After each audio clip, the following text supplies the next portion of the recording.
a pretty famous man, but his big tombstone didn't come in yet. In fact, I don't think John had a tombstone for quite a while here. He was just kind of like buried. 1843 to 1917. John was a pretty famous man. Now, as the story goes, his mother chased him down 3 times, brought him back home because he was too young, and needed the list of the other officers to bring him back.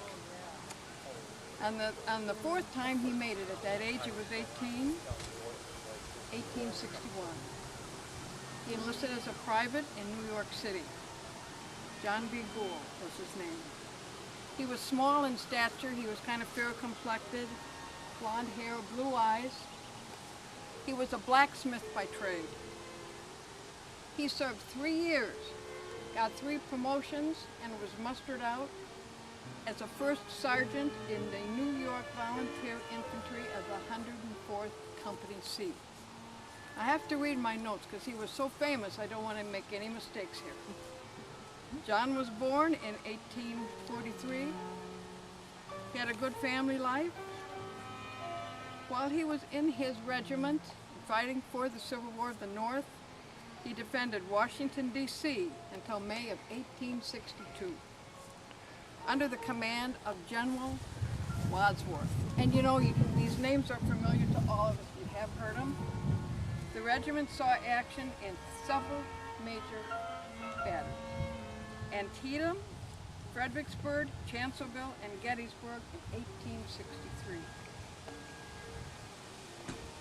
He was also present at Appomattox Courthouse when the Confederate Army mustered out Robert E. Lee.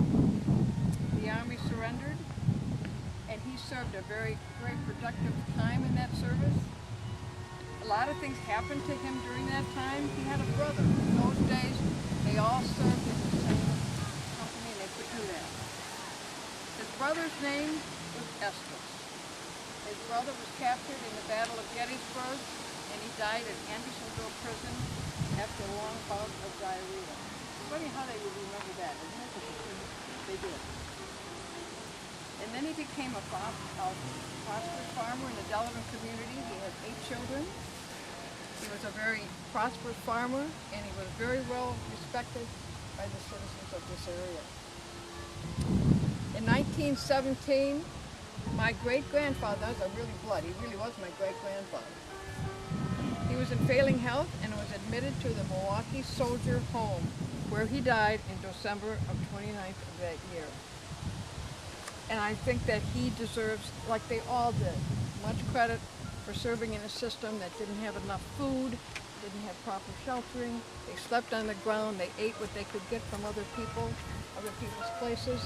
You know, like I stand at this man and I think, what have I done that I could possibly equal some of the stuff he must have accomplished in a war where they didn't take a lot of notes, they didn't take a lot of messages, but I honestly believe he was a good man, along with maybe the brother that died, and the thought that he was the only one out of his family that tried to enlist 3 times and was brought back home, and then made it when he was 18. So I'm proud to stand here, and I'm proud to see so many people interested in the Civil War, and maybe the Union part of the Civil War, which I strongly believe in. And I liked one of our presidents was quoted as saying, "You can't have a free country if you have slaves." And I believe that totally. And I thank you folks for coming and hearing my small little story. I could probably have more notes, but they didn't take notes.